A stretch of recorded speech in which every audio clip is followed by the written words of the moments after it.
खासदार बजरंग सोनवणे आपल्यासोबत आहेत।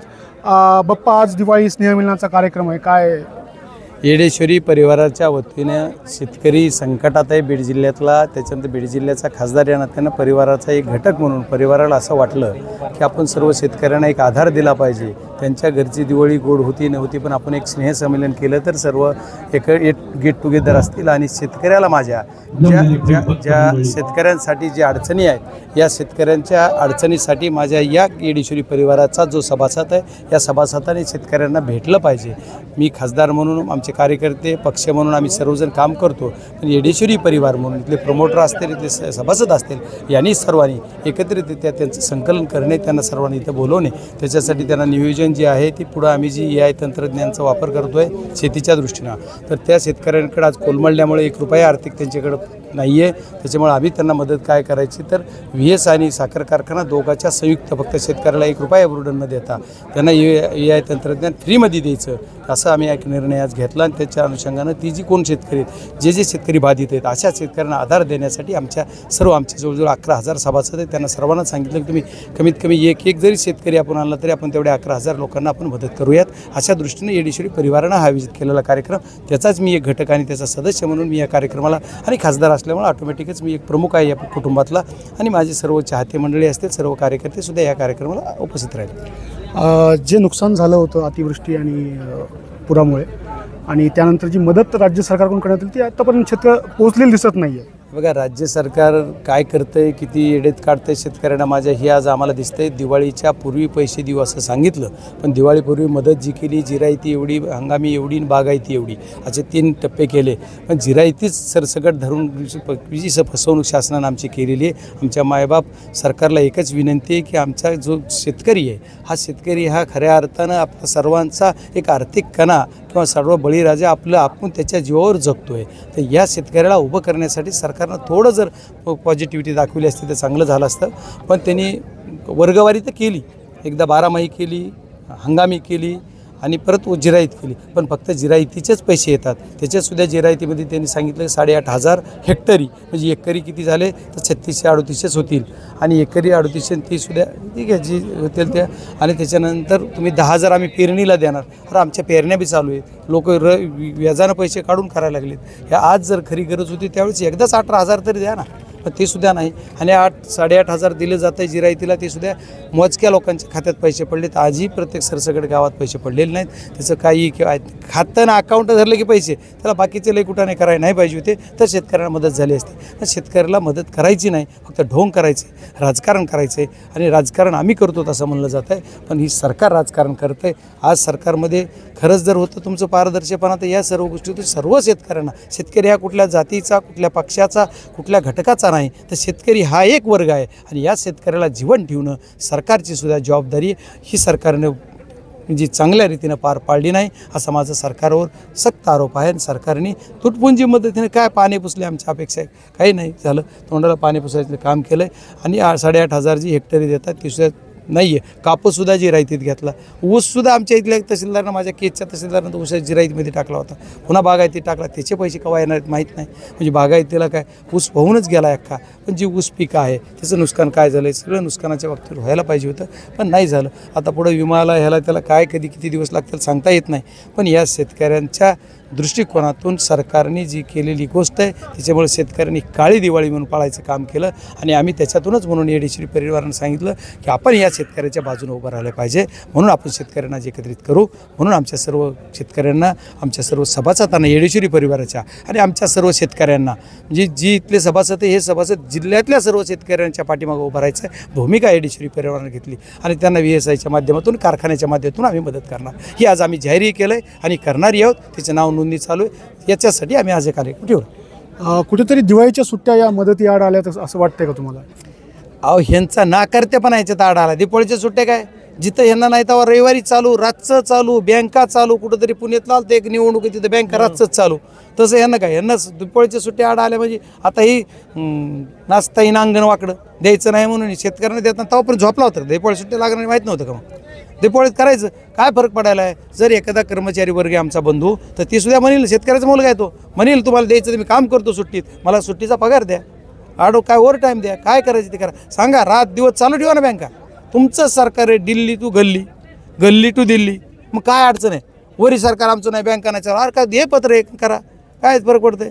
बँका रविवारच्या चालू ठेवत नाहीत, ठेवता येतात, ठेवायचं नाही. त्याच्यामुळे उगा आता काहीतरी बोलायचं आहे, पण ही सबसेल फेल झालेलं सरकार आहे.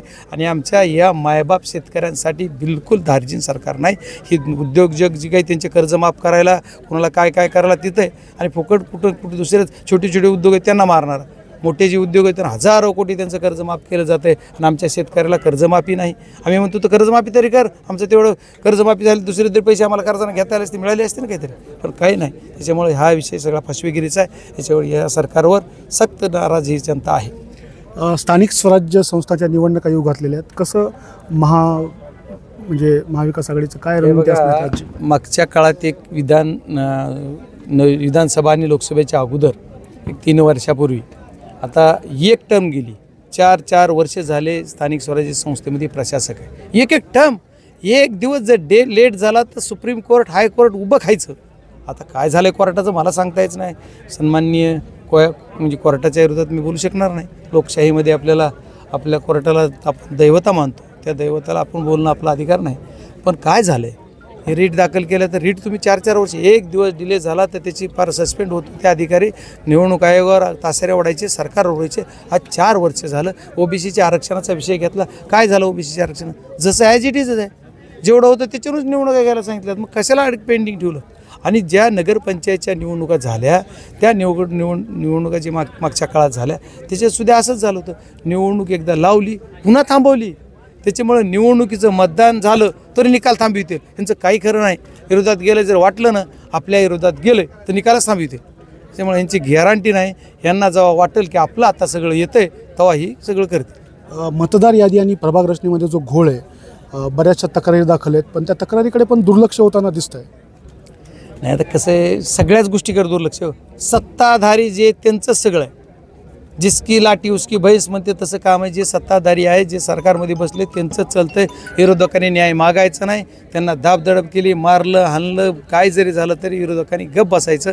जी सत्यता आहे त्यांचंच काय खरं आहे. सगळे ही जी आमची ही सौंगाडी आहेत, या सौंगाड्याला एकत्र घेऊन आम्ही एखादं काम करायचं म्हणलं तर नीतिमत्तेनं कुठलं काम करताना सुद्धा भीती वाटते की कुठला गुन्हा दाखल करतील, कुठला काय करतील, काय त्यांची भरोसाच नाही ना. सगळ्या जगाला कळायलं की हे किती कुठल्या क्वालिटीचं सरकार आणि कुठल्या क्वालिटीचे राजकारणी झाले.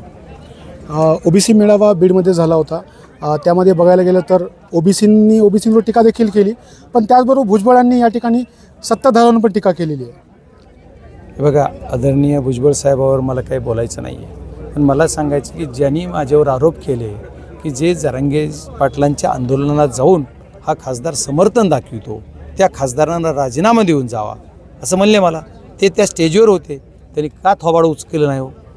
त्यांनी म्हणायला पाहिजे होतं की महाराष्ट्र शासनातल्या मंत्रिमंडळातले मंत्री, त्या सत्तेतले 4 आमदार, मी ते विरोधातला आहे ना खासदार, मला काय राजीनामा द्यायचा विषय? मी ठीक आहे गेलो.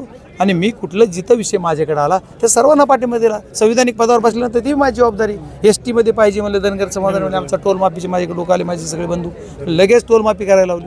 धनगर समाज आहे, बंजारा समाज आहे, ज्या विषयी आरक्षणाच्या बाबतीत माझ्याकडे विषय आला त्यांच्यासाठी केलं. ह्याचासुद्धा विषय माझ्याकडे आला असता मी येस म्हणलो असतो. इथं तरी काय, आता कुणाला राजकीय म्हणले, ह्यांना गोरगरीब मुलांना राजकीय पाहिजे नाही आरक्षण, राजकीय आरक्षण पाहिजे.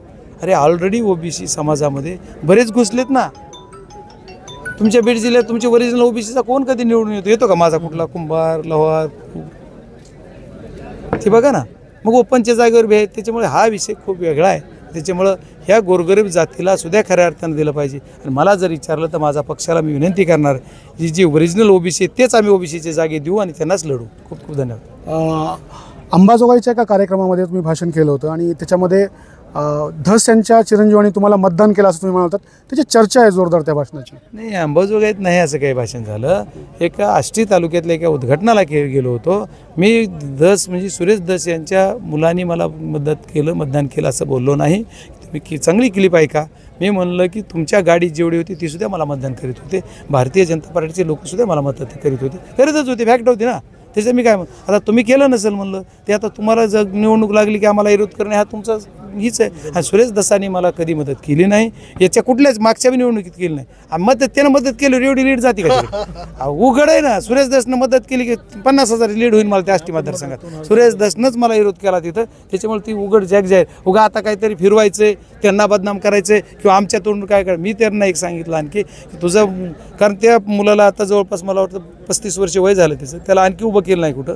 त्याच्यामुळे म्हणलं तुझे वडील तुला उभं करतील का नाही माहीत नाही, पण तू उभा राहिलास मी तुझ्यासोबत आहे. का येऊ द्या माझ्याकडे, मी त्याला उभा राहतो माझ्याकडून. त्याचा मुलगा जर माझ्याकडे आला जे दस्त, मी त्याला माझ्याकडून उभं करणार, काय अडचण नाही. ओके, खूप खूप धन्यवाद.